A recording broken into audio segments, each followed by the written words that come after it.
Ok, la France qui est qualifiée. Donc la France qui a aujourd'hui arraché les 3 points face au Danemark. C'était un match vraiment intéressant.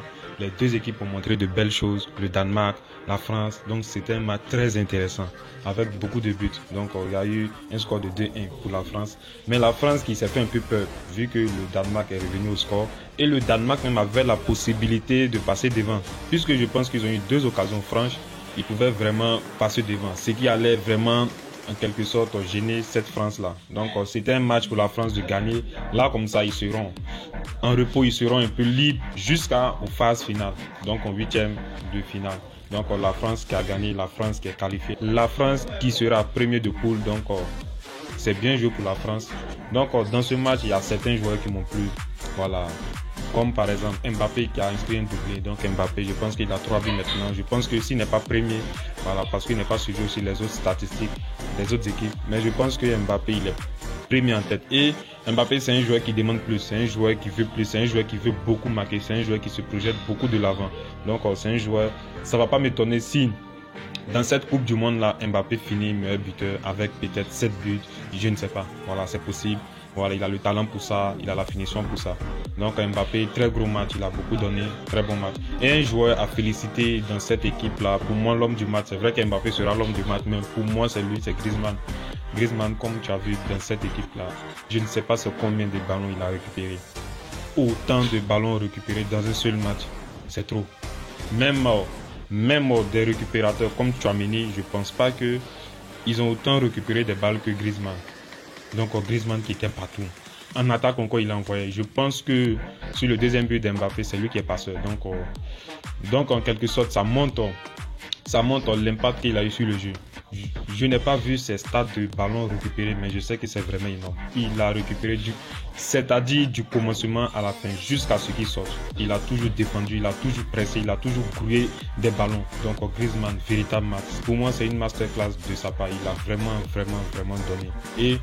Et au fait, Griezmann, c'est ce joueur-là, voilà, qui va compenser un peu l'absence de Kanté. Quand on s'est rappelé qu'il faisait d'énormes courses, il avait une énorme activité dans le milieu du terrain, au cœur du jeu.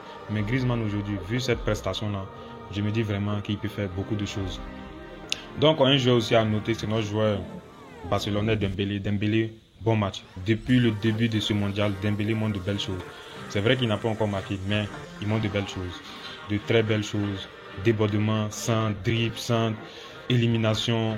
Voilà, c'est du Dembélé pur. C'est ce qu'on attend de lui. Il est bon sur ses appuis, il va vite. Voilà, Dembélé, merci encore. Il faut au Barça. Voilà, il joue très bien, ça va vite, c'est crochet comme d'habitude. Donc un joueur aussi que j'ai trouvé intéressant sur le milieu du terrain, c'est Rabiot. Rabiot qui a porté un peu. Voilà, Rabiot.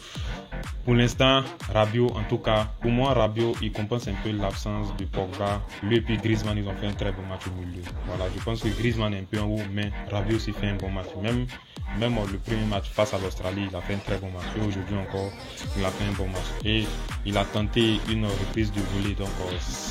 Donc cela signifie que c'est un joueur qui est vraiment en confiance, c'est un joueur qui a envie, voilà, d'apporter quelque chose dans cette France-là. Voilà, il a les capacités et c'est un joueur aussi qui est beaucoup en confiance. Au niveau des Danois aussi, ils n'ont pas démérité, ils ont quand même essayé d'apporter, même quand la France a marqué, ils ont essayé de revenir vite au score. Et ils sont parvenus. Donc il y avait 1-1 et ils avaient, comme je l'avais dit, des opportunités pour passer devant. Voilà, comme l'occasion de Braithwaite, l'occasion d'un autre joueur que je ne me rappelle pas. Ils avaient aussi des situations pour passer devant. Et aussi un joueur barcelonais, Christensen, qui a marqué. Donc pour nous, Barcelonais, c'est une fierté. Voilà, un joueur français a très bien fait son match, comme Dembélé et même Koundé aussi. Et aussi au niveau des Danois, quand même, avec le match de Christensen, c'est quand même aussi bon. Donc c'est un peu tout pour cette vidéo. N'hésitez pas à vous abonner, à commenter, à dire vos avis dans les commentaires. Il y a un match de l'Argentine contre le Mexique. Donc c'est un match décisif pour l'Argentine puisque la Pologne a gagné l'Arabie Saoudite. Donc l'Argentine doit forcément aller gagner ces 2 matchs là pour être premier de poule parce que la France est déjà premier. Donc pour ne pas aller croiser une France vraiment en forme, en huitième de finale, il va falloir finir au moins premier. Donc c'est un peu tout pour cette vidéo. Donc à bientôt. Ciao.